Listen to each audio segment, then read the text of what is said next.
How's it going, everyone? This is Magic People here again, and I'm bringing you a gameplay commentary from a little bit of TDM Pure I was playing the other night. And this is a game mode that is in the bare bones category, and I've been playing a lot recently. I found it very cool, very fun, and a bit fresh. It takes a step away from the typical generic core games that we all play all too much. But before I go any further, big news. I'm sure most of you are already very familiar with the fact that the PlayStation Network's been down for almost a week now, and it has been confirmed that the PlayStation Network was hacked. But the thing that's scary now is as a precaution, the network has been shut down indefinitely. PlayStation announcing that they're shutting down the network until further notice, out of fears that the user account information and credit card information may have been jeopardized. And that means that any of you who have used your credit card to pay for any content on PlayStation, that information might be up for grabs. So make sure that if you want to be extra cautious, make sure you take a look at your invoice, make sure there's any unusual charges, and just be really safe. If you really want to go over the top, you could change your account, get a new card if you want to make sure you're playing it real safe. And I just find that really interesting, because that is a really big hit on the confidence that the PlayStation users have in the system and in Sony in general.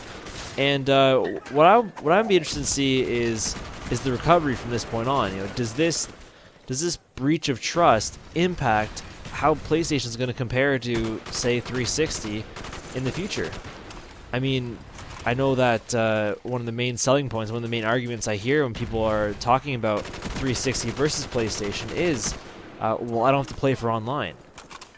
Well, maybe, does this change things? Would you be willing to pay for online if it meant that you had a more secure experience?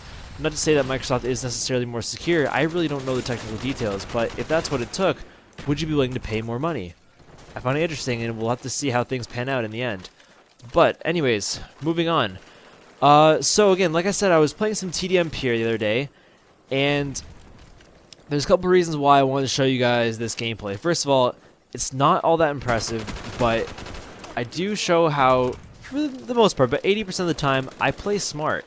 And the point I want to make with that is TDM Pure, first off, has no weapon attachments, no perks, no kill streaks, and there's something else that I'm forgetting. There is no kill streaks, weapon attachments, perks, whatever. Point is just the gun. That is it. It really comes down to how good can you play? How good can you work with your team? And what I want to suggest is I want to start a bit of a series, my first series. Hopefully I can do things like this from now on, because I'm really excited about this. Hopefully you guys can take something out of it. And I want to bring up a back to basics series. I know that a lot of people originally, at least originally, they came on to watch these commentaries on YouTube, and, well, I'll speak from my own experience. I won't speak for everybody, but I wanted to see what the good players were doing. I wanted to see the high scores, what people were doing to get those high scores, because in general, I found it to be almost like, you watch someone practice hockey, see what they do, see what they're practicing, see their style, their technique, and you try to emulate that. You try to copy it over to your own gameplay and try to improve your own skill. So I feel like that all the big commentators right now, they've gone away from that a touch. Not all, but the majority of the large and successful commentators. And I know it's been done before, but it hasn't been in a while, so I want to throw things back to basics series, going over the fundamentals of a first-person shooter. And this TDM Pure proves that, it doesn't take all those kill streaks, those perks, and those attachments and everything else. It doesn't take those added bonuses to get a good score. If you play smart, you play carefully, you can get a good score just with the gun. And when everyone's on a level playing field, it makes things a lot more interesting.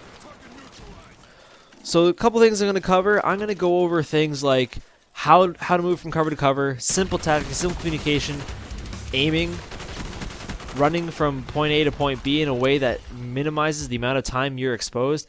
Just these simple things that you really don't put that much thought into while you're playing, but if you do put some extra thought into it, it can be the difference between getting a couple extra kills and getting that kill streak if you are playing core, or dying that much more often. So I really do think it can make a significant impact on your play style, and hopefully if you follow these tips, you'll see your scores start to improve, because that's what I want this to be about. I want it to be about getting better at Black Ops, right down to the basics. So moving on to my last topic, and that's something that I did recently, and I want to preface it by saying I play on level 2 sensitivity. And a lot of the other players that I know who are, decent, or who other people acknowledge are pretty decent players, for the most part, it seems like everyone plays on higher sensitivities than I do. Like, I hear guys playing on 10, I hear guys playing on 7, those high numbers. I don't know how you do it. For me, and it's all preference, right? For me, I need the finesse of being able to adjust my aim while looking down my sight. Because otherwise, I've tried it, it just jumps all over the place. My screen just jumps everywhere. And it's just really hard for me. Leave some comments down below about that. I want to hear what your guys' thoughts are. I want to see what the average is out of the spontaneous gameplay nation here. Leave your sensitivity. I'd be interested to see what's up with that. And anyways, moving on to what I did, like I said before, I bought these things called FPS Freaks, and what they are, they're basically mini thumbstick extensions, and it allows you to have more control. But for me, it doesn't really work. Even with those, I can't quite seem to aim better. But that's just me. I'm kind of weird. Anyways, that's the end of the gameplay. If you want to check out that Back to Basics series, be sure to click over to my channel. I'm going to have those videos up on an ongoing basis, and be sure to subscribe. Thanks for the support, and I'll see you guys later.